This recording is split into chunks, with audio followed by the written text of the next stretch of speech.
yang disebutkan oleh Ustaz Abu Syafiq juga tadi tentang takfir. Ustaz Abu Syafiq sebut tentang bagaimana ulama-ulama Wahabi mengkafirkan Asy'ariyah ataupun menyesatkan Asy'ariyah ataupun mengatakan Asy'ariyah dan demikian dan demikian. Ini saya nak sebut dengan jelas. Pertama, mengatakan seseorang itu terkeluar daripada Ahlus Sunnah wal Jamaah, semua orang buat. Asy'ariyah kata orang lain keluar, Salaf kata orang lain keluar, Maturidi kata orang lain keluar, semua orang buat. Tetapi nak melihat ekstrimnya apabila mengeluarkan orang daripada sempadan agama ini. Kalau tuan-tuan boleh lihat apa yang ditulis oleh Muhammad bin Abdul Wahab sendiri dalam Durar Saniyah. Dia menyebutkan, "Ma dzukira lakum anni ukaffira bil umum fa hadha min buhtanil a'da." Apa yang telah disampaikan kepada kamu bahawa aku mengkafirkan manusia semewang-mewangnya, itu adalah tuduhan palsu. Kata bin Bas, mufti Saudi yang lepas, "Laisa min ahlil ilmi salafiyyin man yukaffir haula alladhi dzakartumuhum." Tidak ada ahli ilmu salaf yang mengkafirkan orang-orang yang kamu sebutkan, ulama-ulama besar. An-Nawawi, Ibn Hajar Al-Asqalani dan sebagainya. Demikian juga yang disebutkan oleh Syekh Muhammad Saleh Fauzan. Katanya, "Wa nahnu la na'lam anna ahadan min ahli sunnah nasabal asy'ariyah wal maturidiyah ila al-khuruj 'anid din wal muruqi 'anil millah." Kata Saleh Fauzan, tokoh besar Salafi ataupun Wahabi pada ketika ni, kami tidak pernah mendengar seorang pun daripada ahli sunnah yang mengatakan Asy'ariyah dan juga Maturidi terkeluar daripada Islam. Ini perkataan tokoh-tokoh besar mereka. Apabila Saleh Fauzan mengulas tentang dua orang ulama besar, Ibn Hajar dan juga An-Nawawi, yang sebahagian pandangan mereka sama dengan Asy'ariyah, katanya, "Fahuma imaman jalilan mawthuqan 'inda ahli ilmi." Kedua-dua mereka adalah dua orang imam yang dipercayai di sisi ahli ilmi.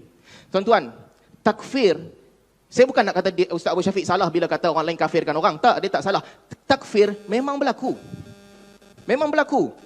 Abu Dzar Al-Harawi Al-Asy'ari, ini contoh. Saya tak kata Asy'ariyah suka kafirkan orang, tapi berlaku dalam sejarah. Abu Dzar Al-Harawi Al-Asy'ari telah mengkafirkan Ibnu Battah. Sebagaimana yang disebut dalam Ibnu Jauzi dalam Al-Muntazam. Ada lagi teruk daripada itu. Najmuddin Al-Khabushani. Setelah Salahuddin Al-Ayyubi membuka Mesir, Najmuddin Al-Khabushani, seorang tokoh besar Asy'ariyah pada ketika itu, apa dia buat? Dia pergi ke kubur Ibnu Kizani. Gali kubur tu. Kau Salafi, kau tak boleh duduk sebelah Imam Syafi'i. Keluarkan dia, tanam di tempat lain. Dan katanya, ya la yakunu siddiq ma'az zindiq fi mawdu'in wahidin. Dia kata tak boleh siddiq duduk sebelah zindiq. Tak boleh orang yang bercakap benar duduk sebelah pendusta di satu tempat. Itu tokoh besar Asy'ariyah. Tapi apakah semua Asy'ariyah? Tak. Itu satu orang Khabushani. Orang lain tak terlibat dengan dia. Demikian juga Abu Bakar Al-Maghribi Al-Asy'ari. Apabila dia membacakan ayat, "Ma kafara Sulaiman walakinnal syayatin kafaru." Dia kata, "Ma kafara Sulaiman." Ahmad bin Hanbal tak kafir. "Walakinnal syayatin kafaru." Pengikut-pengikut Ahmad bin Hanbal kafir. Tuan-tuan, kalau kita main permainan ni, Ustaz Abu Syafiq bawa contoh Salafi kafirkan orang, saya bawa contoh Asy'ari kafirkan orang, bila nak habis? Kemana hala tuju kita? Sebab itu saya sebutkan daripada awal, isunya bukan mazhab. Isunya adalah pendirian manusia itu sendiri. Apabila dia ekstrim, dia perlu dibantah dan dia perlu ditentang. Ada orang lagi teruk pada tu. Semua yang kita baca tadi, ekstrim kerana fahaman. Fahaman kau tak betul, aku kata kau kafir. Sama ada tafsiran dia betul ataupun tafsiran dia tak betul, itu perkara kedua. Tapi ada orang lagi teruk pada tu. Dia kafirkan orang semata-mata kerana orang tak nak kafirkan musuh dia. Siapa orang tu? Abdullah Harari, guru kepada Syekh Abu Syafiq. Kata Abdullah Harari, "Fala ajabu min Ali Jufri." Aku rasa pelik dengan Ali Jufri. Alladhi ya'taqidu anna al-wahabiyyata mujassimah thumma yaqul ana la ukaffiruhum. Yang mana dia berkata, aku percaya bahawa Wahabi mujassimah, tetapi aku tidak mengkafirkan mereka. Kemudian kata Al-Harari, "Bal alladhi yashuk fi kufri mujassim huwa yukfar." Kata tuan guru dia, bahkan sesiapa yang ragu-ragu kafir atau tidak mujassim, orang tu aku kafirkan. Astaghfirullahaladzim. Kita kena tanya Ustaz Abu Syafiq. Kalau dia bersetuju dengan guru dia, artinya dia kena kafirkan semua Wahabi. Kalau dia tak bersetuju, maksudnya dia pun dikafirkan oleh guru dia juga. Ini isu besar. Jangan tepuk, harap tenang. Tuan-tuan muslimin dan muslimat yang dirahmati Allah, isu takfir saya nak sebut bukan isu mazhab. Ini isu yang menjerang ramai orang. Ahnaf telah mengkafirkan ulama mazhab Syafi'i dalam fitnah Qushairiyah. Pertembungan antara Asy'ariyah dan juga Hanabilah. Fitnah Qusyairiyah. Ramai orang mati dibunuh.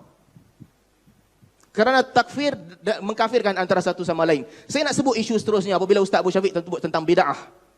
Tuan-tuan, kalau kita nak kata siapa ulas satu benda tu bid'ah, dia telah melakukan dosa, ataupun dia telah ekstrim, artinya semua ulama besar ekstrim.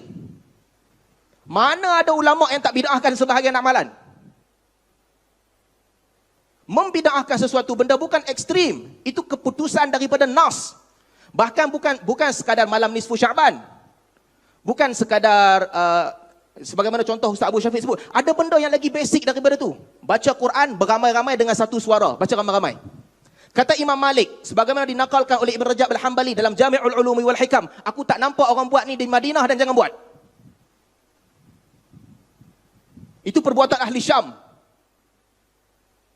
Masalahnya, mengatakan bid'ah itu biasa. Sebab tu saya nak sebut, apabila berdepan dengan isu bid'ah, ada 3 metodologi. Macam kita masuk street fighting ke apa. Ada 3. Satu warrior.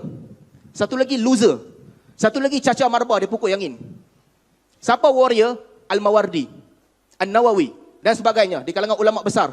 Apabila ulama mazhab Hanafi katakan solat istisqa bid'ah, Al-Mawardi bantah, tak, bukan bid'ah, ada dalil. Apabila orang mazhab Maliki kata sujud kepada Hajarul Aswad bid'ah, Al-Mawardi lawan, tak, bukan bid'ah, ada dalil. Ibnu Abbas pernah buat. Itu warrior, lawan dengan hujah. Caca marba pukul angin apa? Dia tak ada hujah, tapi dia pergi cari hujah yang tak kena tempat. Contohnya Zamihan Matzin. Jangan gelak. Ulama Wahabi Saudi kata maulid Nabi itu bid'ah. Sebab tak ada dalil. Kau nak katakan sunnah, terpulang. Tetapi apa dia buat? Dia bawakan nas. Nas yang kata iblis bersedih di atas kelahiran Nabi SAW. Dia kata tengok Wahabi sama macam iblis.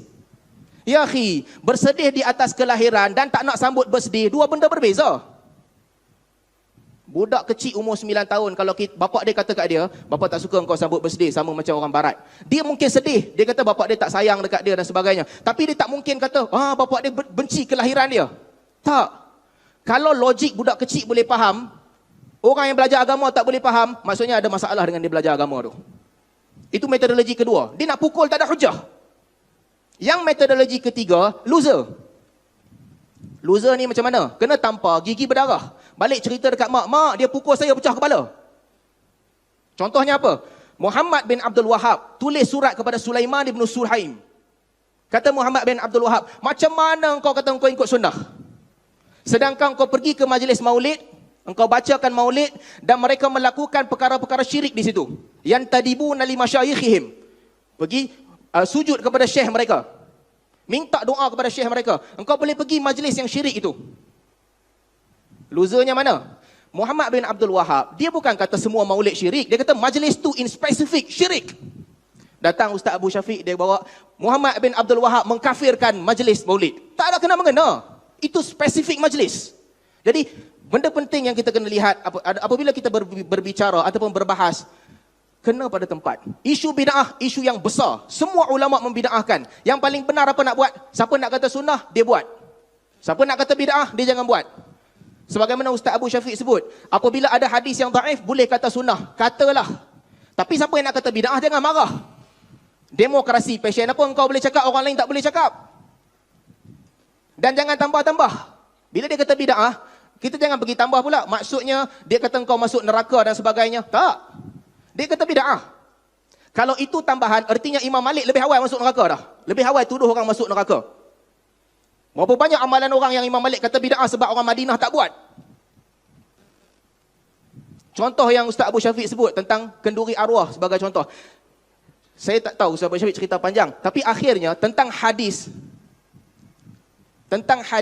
Jarir, Abu Syafiq komen satu benda. Bukan Jabir tapi Jarir, betul? Ya akhi, hadis tu jelas. Bantah hadis tu. Kunna na'udu al-ijtima' inda ahli al-mayyit wa sina'atu ta'am minan niyahah. Kami menganggap berkumpul di rumah orang mati wasani'ata ta'am minan niyahah, dan menyediakan makanan selepas ditanam dia adalah niyahah. Niyahah artinya meratap. Nabi melarang keras meratap. Tuan-tuan, siapa yang belajar ulum hadis, basic ulum hadis, dia tahu apabila sahabat kata kunna na'uddu, artinya merujuk kepada zaman Nabi SAW. bantah hadis. Kalau kita betulkan Jarir dengan Jabir, dia tak membuktikan apa-apa. Ya, okey, dia salah sebut bukan Jabir tapi Jarir, dia membuktikan apa? Itu yang benda yang kita nak sebut tentang bid'ah. Kesimpulan saya tentang bid'ah, semua orang membid'ahkan sebahagian amalan. Biduni istisna. Bergeraklah ke hadapan dengan lebih matang. Kalau kita tak setuju, kita kata tak, bawa hujah. Jangan buat cara loser. Gigi berdarah bagi tahu kat mak kepala pecah. Jangan buat begitu. Seterusnya, saya nak sebut tentang ekstremisme ini. Ada benda yang membawa kepada sikap ekstremis. Ini kita kena jaga. Sebab benih-benih ini kalau dibiarkan, lama-kelamaan dia akan membawa kepada sikap melampau. Saya nak sebutkan, tuan-tuan boleh lihat di sini. Satu, serangan peribadi yang melampau. Ini kita kena jaga. Nak serang peribadi, katakan orang tu teddy bear, harimau Melaya, itu boleh lah, lebih kurang. Bangla dari Qatar, itu benda kecil. Tetapi, apabila kita mula menyerang secara melampau peribadi seseorang, itu ekstrim. Gambar ni, Abdul Aziz bin Abdullah Al-Sheikh At-Tamimi, mufti Saudi sekarang. Dia berkhutbah di Arafah sejak 34 tahun dulu, kecuali tahun lepas, ataupun tahun ni. Abdul Aziz Al-Sheikh, seorang pemimpin yang besar. Kita boleh tak bersetuju dengan dia. Kita boleh kata dia ni salah, akidah dia tak betul. Okey, tak ada masalah. Tetapi sampai ke tahap kita bawa video dia, yang dia kata, orang tanya dia tentang muzik. Katanya, aku bertawakuf tentang muzik sebab aku takut masuk ke dalam mendengar perkataan sufi yang tidak ada faedah. Itu katanya. Al-Fadhil Ustaz Abu Syafiq, apabila dia ulas, dia kata, tengok, Mufti Saudi kafirkan orang sambil main kemaluan. Ya akhi, adab, kesopanan, kesusilaan di mana? Dia orang tua, buta. Saya sendiri, peribadi, kalau ada seorang tokoh Buddha ataupun tokoh Hindu yang tua, guru saya kata dekat dia, duduk sambil main kemaluan, saya tolak guru tu. Itu manhaj dan metodologi kita. Serangan peribadi yang melampau tak boleh dibenarkan. Seterusnya saya nak bawa tentang fitnah. Tahun 2005 seingat saya, ada berita di Pakistan. 500 laporan kanak-kanak sekolah agama diliwat. Itu laporan. Apabila laporan itu keluar, yang mengkritik laporan itu adalah pemimpin-pemimpin Deobandi. Qari Muhammad Hanif Jalandari. Pemimpin Deobandi. Sebab kebanyakan sekolah tahfiz ini sekolah Deobandi. Alirannya. Ada aliran Salafi, ada aliran Deobandi. Ada satu persatuan, Wifaq Madaris Arabiyah. Dikuasai oleh pemimpin Hanafi Deobandi. Mereka bantah, mereka tak sampai 500. Yang penting, apabila kritikan ni sampai, pemimpin Deobandi berasa terkesan. Ni kata kat kami. Tapi apabila kita sampai kepada page Ustaz Abu Syafiq, katanya Wahabi meliwat 500 kanak-kanak. Di mana datang ni? Peristiwa tu berlaku di Pakistan. Bukan negara Salafi ataupun Wahabi. Pada 2005. Pada tahun 2009 seingat saya, Wahabi meliwat 500 kanak-kanak. Ini fitnah. Kita tak perlu menjadi aswaja, Wahabi, Salafi, Ikhwani, apa pun. Cukup sekadar menjadi manusia untuk kita tahu bahawa fitnah itu haram. Seterusnya, label. Tuan-tuan muslimin dan muslimat yang dirahmati Allah. Label satu benda yang kita kena jaga. Label sikit-sikit, lebih kurang, itu tak ada masalah. Tetapi apabila label menggunakan perkataan yang manusia biasa tak guna, hanya digunakan oleh manusia-manusia di jalanan, maka itu masalah yang berat. Mana boleh panggil orang lelaki jalang? Kerana berbeza pandangan dalam fatwa. Ini tak boleh, sikap yang salah. Seterusnya, tentang prejudis saya nak sebut. Kena jaga. Kalau tak nak ekstremis, sekat prejudis. Kalau kita benarkan prejudis, hari ini kita kata kat mazhab orang, esok orang kata kat mazhab kita, lusa lagi satu kata kat mazhab kita. Akhirnya kita membentuk satu community yang ekstrim. Imam masjid negara kena tampar dengan orang gila. Al-Fadhil Ustaz Abu Syafiq tulis, video ketika Wahabi plus Syiah tampar imam tika solat Jumaat. Ya akhi, prejudis. Ini tak boleh, Al-Fadhil Ustaz. Kita kena jaga benda-benda begini untuk membentuk masyarakat yang saling menghormati. Macam mana kita cerita tentang menghormati orang lain sedangkan perkataan kita begini? Demikian juga, Wahabi bunuh pegawai agama Asy'ari Asy-Syafi'i. Tanda soal. Ya, tak boleh didakwah di mahkamah. Tak boleh didakwah sebab ada tanda soal. Tetapi di sudut etika, kalau semua ustaz buat begini, apa akan jadi? Kita membentuk masyarakat saling membenci, saling tidak menghormati dan saling bersangka buruk. Seterusnya, antara benda yang kita perlu jaga adalah sandaran-sandaran yang salah terhadap musuh kita. Mufti Perlis tulis dalam buku dia di bawah tajuk contoh khilaf yang ditolak. Tuan-tuan boleh baca, dia tulis contoh khilaf yang ditolak. Ada di antara ulama berpendapat bahawa perbuatan itu harus. Antara mereka segelintir sahabat, tabi'in dan pendapat Imam Malik. Ini kata Mufti Perlis. Bandingkan dengan kata Ibnul Arabi dalam Ahkamul Quran, disebut di situ, ikhtalafal ulama fi jawazin nikahil mar'a fi duburiha. Para ulama berbeza pandangan tentang bersama isteri melalui belakang. Fajawwazahu ta'ifatun kathiratun. Ini telah diharuskan oleh ramai ulama. Katanya, waqad jama'a dzalika Ibnu Sya'ban fi kitab Jima'un Niswan. Telah dikumpul oleh Ibnu Sya'ban. Al-Fadhil Mufti Perlis tulis bab ni nak kata ini contoh ada khilaf tapi jangan amal. Itu contoh, itu sebab dia tulis dalam bab contoh khilaf yang ditolak. Itu jelas quotation word by word maksudnya daripada Ahkamul Quran Ibnu Arabi. Tapi bila sampai kepada Ustaz Abu Syafiq katanya Muhammad Asri Zainul Abidin yang mendakwa ramai ulama Islam halalkan liwat. Sedangkan Rasulullah bersabda, laknatlah sesiapa yang menyetubuhi isterinya dari duburnya. Hadis ni, kalau tengok slide sebelum, Mufti Perlis pun sebut juga. Sesiapa yang menyetubuhi isteri daripada duburnya, maka dia dilaknat. Katanya, mengapa Asri mendakwa sedemikian? Adakah kerana dia melakukan liwat? Astaghfirullahaladzim. Ainal haya? Ainal ihtiram? Kalau ini kita benarkan, nanti orang kata kepada Ibnu Arabi, baca buku Ibnu Arabi, tanya, takkanlah Ibnu Arabi ni kenapa? Benarkan liwat ke? Dan slide yang kedua lebih teruk. Paparan ini adalah rentetan daripada fatwa Wahabi Malaysia yang menghalalkan liwat secara mutlak. Tak ada orang menghalalkan liwat secara mutlak, melainkan tuduhan palsu yang tidak berasas. Jadi saya ingat ini semua kita kena jaga dan kita kena berhati-hati untuk membentuk masyarakat yang selamat. Kita jangan retorik, bercakap tentang adab, bercakap tentang kesopanan, tapi bila kita keluar, kita maki, kita halalkan penipuan, kita halalkan fitnah terhadap musuh kita. Saya nak tinggalkan beberapa soalan kepada Al-Fadhil Ustaz Abu Syafiq. Buktikan dakwaan saya salah. Buktikan yang orang lain tak kafirkan orang, Wahabi je kafirkan orang. Buktikan yang ulama tak ada kata bid'ah, Wahabi je yang kata bid'ah amalan.